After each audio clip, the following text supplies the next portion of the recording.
Let's take a look at your final project drafts for part one. Overall, I'm digging what I saw, but I have some notes and we'll go through it. All right, we'll start with Zylo here. I think that this is a really good start. Um, I think maybe what we could do is potentially work with um, some of the spacing, maybe if we're going to have it look random.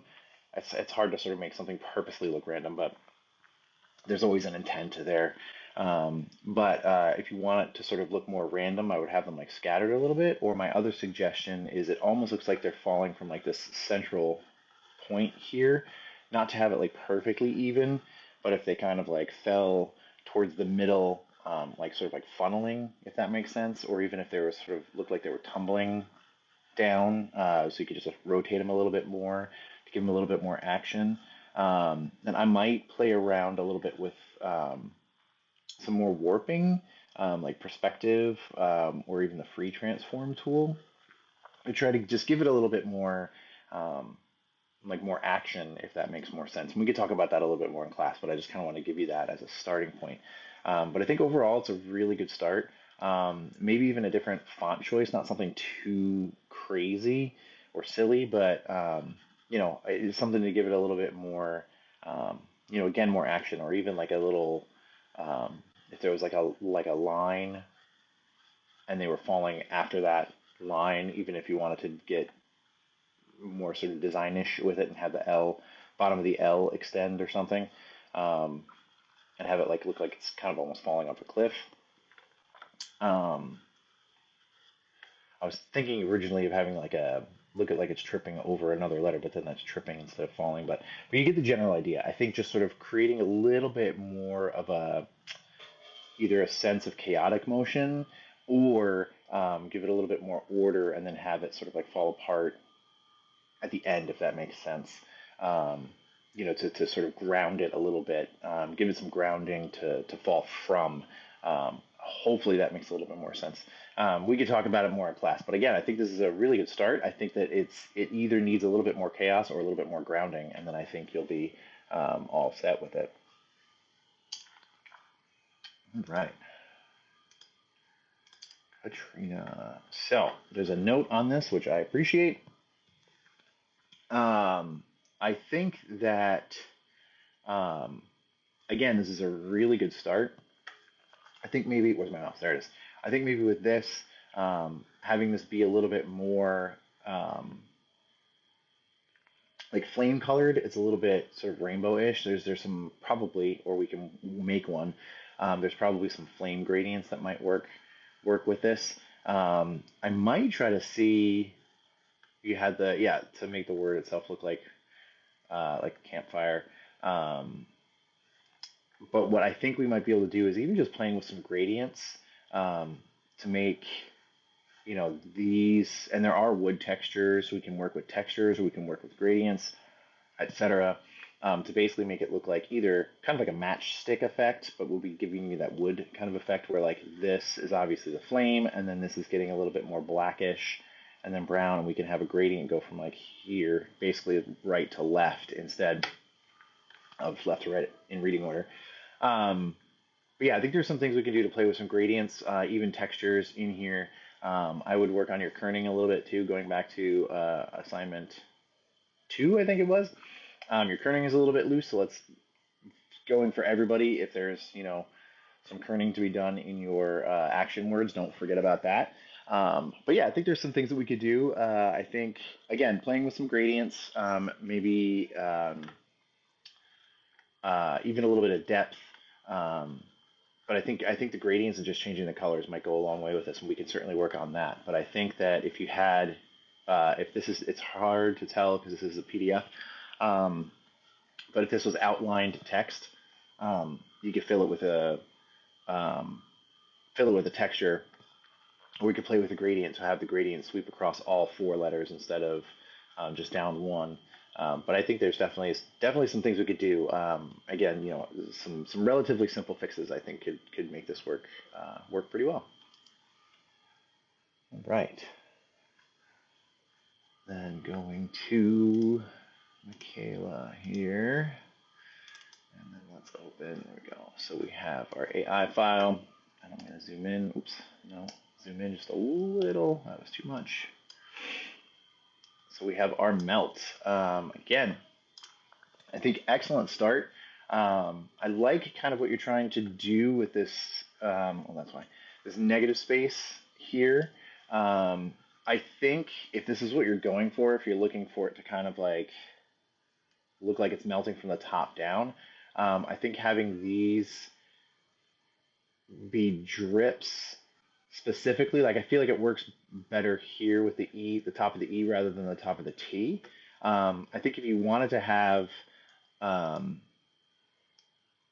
oops, if you wanted to have it look a little bit more melty, as I'm butchering it here.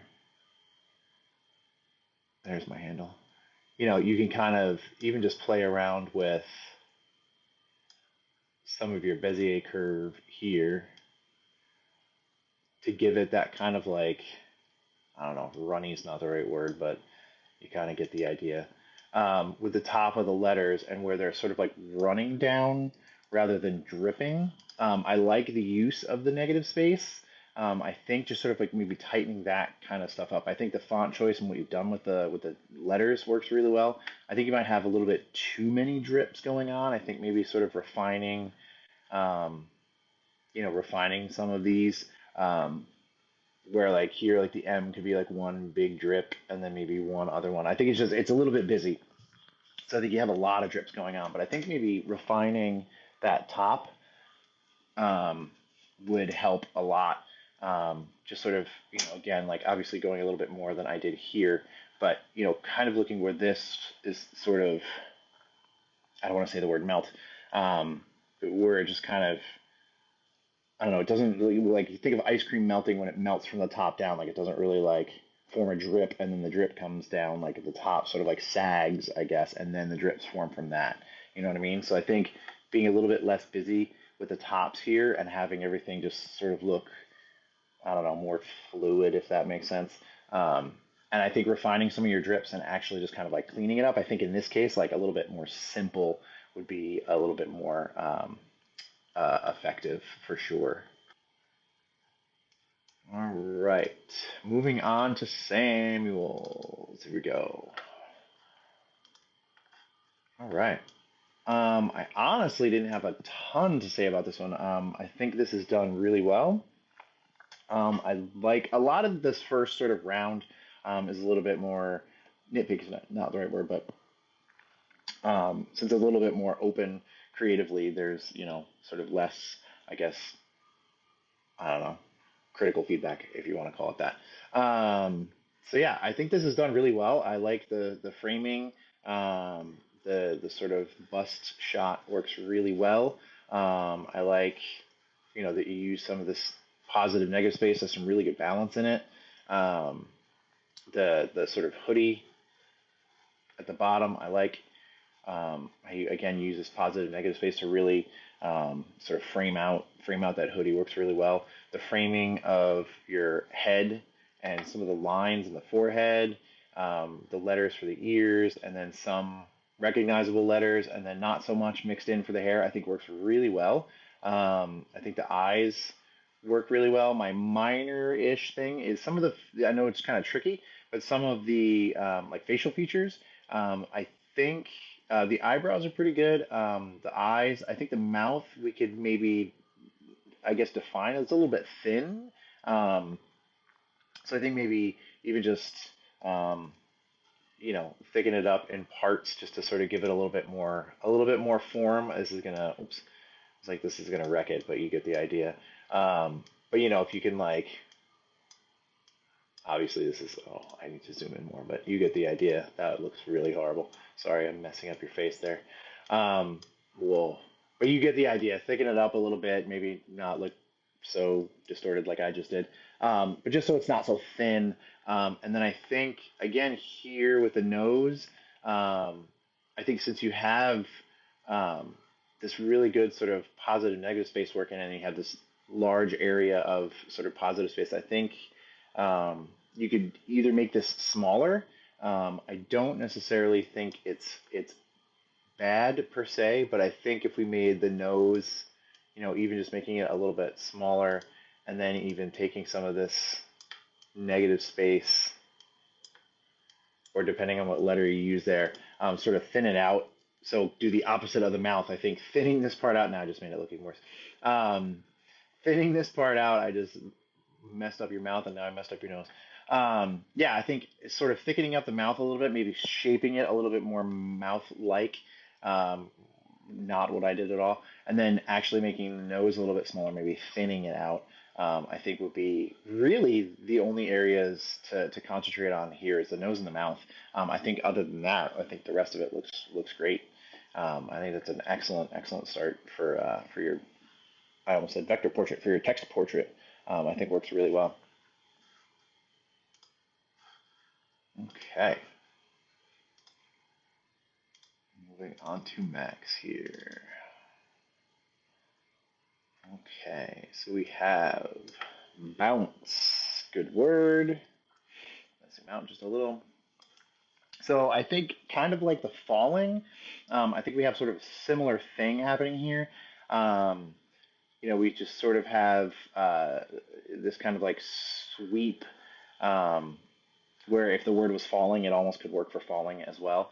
I like the font choice a lot. I think it works really well for your word. Again, I think if we sort of more have like a central point, or even if you had like more of a wave where there was a couple bouncing spots, if that makes sense, like a few of these letters are jumping on a trampoline kind of thing. So you have like, more of a wave. Um, but I would think just to kind of like um, separate's not the right word. But again, kind of like the falling, like a bounce, you kind of want to have it less chaotic than the fall. So even if you defined this more to where the B O U and then the N came down, and then the CE came way up. So you had more of a curve, sort of sweeping down this way and up, or even if this one started higher and then you had more of like where the UN really bounced, and then the CE didn't come up as high, where it looks like the CE are sort of finishing that bounce. If like a kind of like a, I'm thinking like gymnastics or something, as if like they're all sort of running, and this is lame, but they're all sort of running, and so it's the C and the E are coming off of the trampoline sort of. So if you had this kind of starting sweep down and then up, I think sort of refining that curving line, so to speak, not literal line, but that sort of connective line, where I think it just evening it out and making it a little bit more sweeping might work really well. Just to kind of again define where that actual like bounce action is happening. Like I'm guessing where the N is. So if it again sort of swept down, bounced, and then these are coming off, and then maybe not as high. You could start with a B higher up. I think sort of evening this out a little bit more might help to sort of define this one. But excellent start. All right, Haley Hudson, maybe. There we go. All right, again, excellent start. I think for this one, I think maybe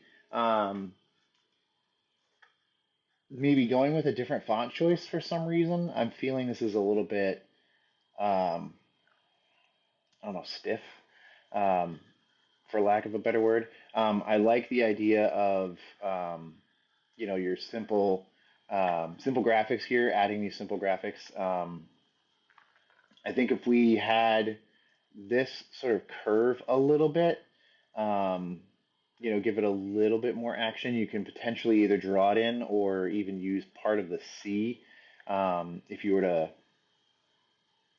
copy it and sort of cut this sort of curve of the C so it was like more kind of sweeping, if that makes sense. So it looked like it was up a little bit more. But yeah, I think for this one, very little to do, I guess. Maybe a different font choice, to give it a little bit more sort of like playfulness, I guess, and then just a little bit more, um, action's not the right word, but um, sort of curve this so it looks more to, sort of like a more like a leg, more like a leg kicking. But I think overall, it's really well done. I liked again the use of the action lines and the ball, maybe even closer instead of having them separated like that. Have them closer in, so I feel like that gives it a little bit more action. I feel like there's a little bit more speed attached to that. If you sort of connect these rather than have them separate, you can try it if you don't like it. That's fine too. It's just a suggestion, but I feel like having those connected versus disconnected, or even if you had a couple, you'd have to refine. Oops, as I'm messing your whole thing up. Refine it a little bit to where if you had like one or two connected.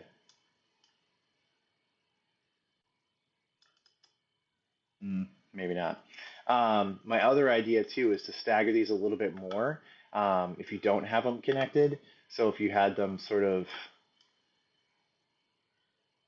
you'll have to adjust them a little bit more than that, but you know what I mean. So they're a little bit more action, so they're a little bit more staggered. So you have this kind of, um, obviously cleaner than this, but so you have this like more kind of staggered effect to give it a little bit more action if it's disconnected. Obviously, clean it up a little bit more than that.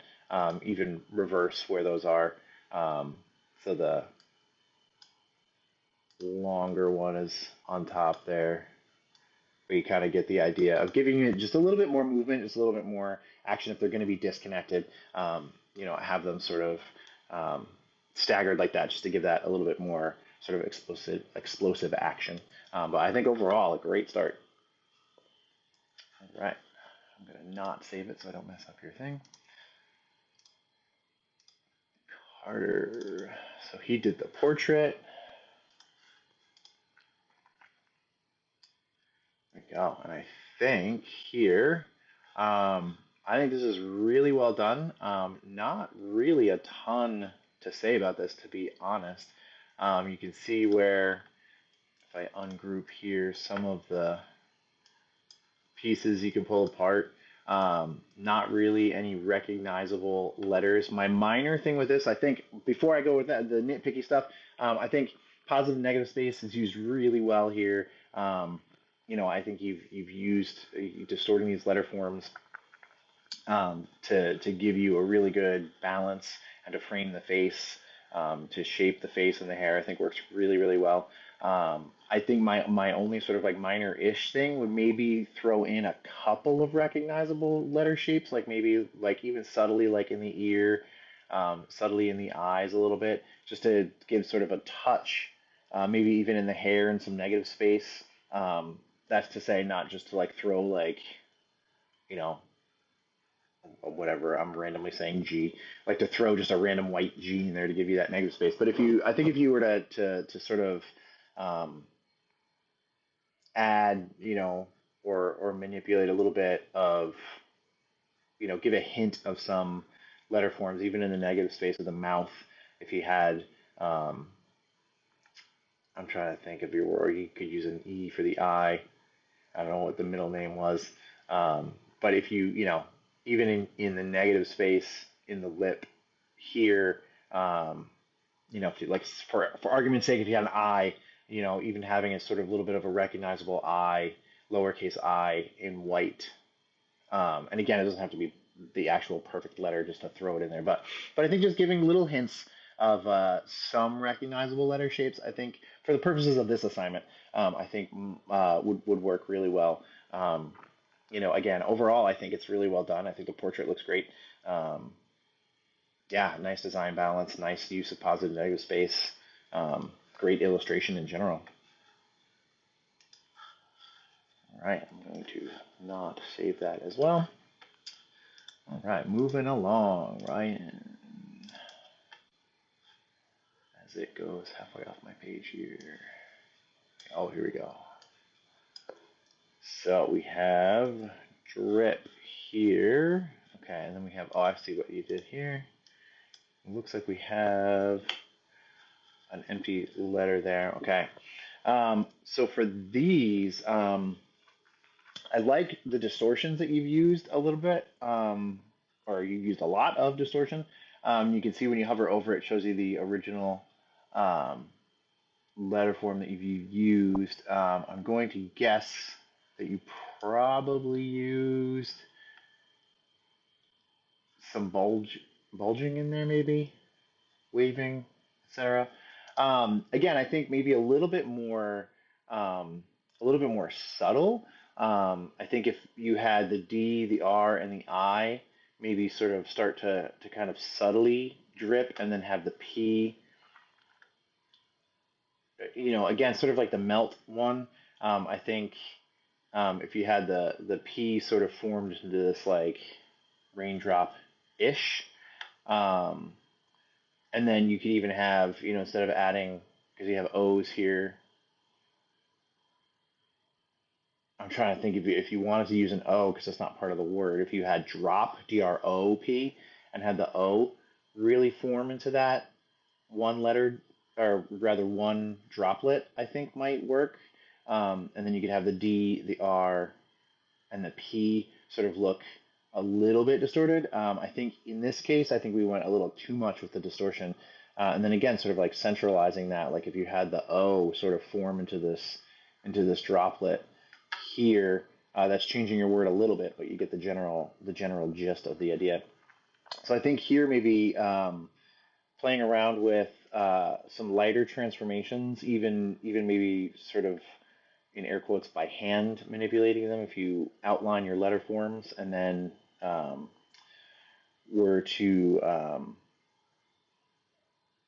go in with your direct selection tool. So even here, let's pop in an O and then escape out of that. So even if you were to go to type and create outlines, and then it's a little bit easier to distort. You can still do some of these effects even if you wanted to warp. Um, like even if you wanted to do your bulge effect here, it'll still show you. So we don't want to do vertical, but you get this general idea. And you could play around there and even manipulate, and get that get that drop, and then have that, you might need to get in there with your direct selection tool. That's not going to let me do that, is it? We might need to expand. So even if you want it, so now this will work for these letters too. So it'll show you your original, and then you can expand appearance, and then now it's just a shape without that distortion applied to it. You can't go back and correct that distortion. So now you can kind of, this is not great, but you get the sort of general idea there. You get sort of more of a sense of this feel that you're going for. Again, I think just sort of simplifying your distortions a little bit, and having it, sort of go to one sort of central point. Again, if you had the DRI, even if you wanted to do the letter P this way, that's totally fine. But I think it's a little bit sort of too chaotic, I guess, for lack of a better word. And then you have this sort of random O's in there that aren't really part of your word. So again, that's where I was just suggesting the drop, because you have the O sort of naturally can turn into that droplet, there. All right, Brody. Let's take a look at your type portrait. So I like this overall. I like this kind of like round shape that you have. It reminds me of like a really nice round sticker almost. I really enjoy how you have the letters called out, but how you have them sort of more recognizable. Obviously for the first name and then the last name, I think works really well. My only sort of minor criticism, and I'm not honestly sure if it will work or not, is a little bit more use of positive negative space. I think overall, most of your letter forms or your sort of positive space um, are like the same like width and line weight, if that makes sense. I think maybe a little bit of variety, like you have a little bit going on here with the Y and the R, to give it a little bit more sort of variety in that thick and thin, or in that um, like sort of positive negative space design balance. I think, especially, really from the hair down, a lot of your line widths are very similar. So I might vary that a little bit, even if you had these stay the same, and maybe vary, have like, it may or may not work, but have like around the chin be a little bit thicker, or even here have these letters be a little bit more thicker, but just sort of to create a little bit more variety of, thick and thin between some of the letters that you have. I think overall, really, really nice work. I like how you've called out some of the letters that you used, so we know exactly what letter forms you use there. I think it's great. All right, moving on to Fox. All right, so we've, oh yeah, I'm looking at this earlier. Yeah. I think we talked about it a little bit when you first started working on it. Yeah, I think what you have here works really well. I like the sort of black background you have going as well. What I might do is, and this is sort of like a little bit nitpicky-ish, what I might do is lighten up the this glow you have in the background, because I think it sort of competes with this one a little bit. So if you were to kind of lighten this, either adjust the gradient, or even the transparency, um, and had like that would sort of make this sort of more a hot spot to where that like ignite is actually happening. I think would be would sort of push it a little bit more. I think um, you're kind of creating sort of this overall, um, line weight's not the right word, this sort of like overall, like formal heaviness, I guess, if that makes sense, is all about the sort of same weight. I think if you, again, if you lightened this up a little bit, because again, you have this like nice hot spot here. So if this area was a little bit brighter, and then that was a little bit, or even making this a little bit less bright, would make that appear a little bit more brighter. Is that sort of like that spark, that hot spot where that's coming from? Yeah, and I think, working with the gradient, I think you did a good job. After we talked a little bit about playing with that gradient, on the ignite, on the actual letter forms, I think worked really well. Um, yeah, I think again, if anything, maybe cleaning up um, some of these flames. Maybe we might have gone a little bit overboard with it, which is understandable when we first start doing these types of things. Like with again going back to the melt and drip and things like that. I think maybe sort of simplifying these a little bit. To where you even had like the top of the G going towards the top of the N, and the top of the N going, so to sort of make it look like they're almost sort of one piece of flame that's broken across all of the letters. Maybe not literally, but if they were, where you have the one, obviously there's not a lot of room for it, but the two I's, and the T, since you only have like one top to really work with, it works a little bit better. But if you have the N, you know, even have one sort of flame-ish come off, and then the G have one little flame. I think sort of simplifying it a little bit and definitely working with that background, I think could work. Could sort of tighten it up, and work even better. Nice. All right.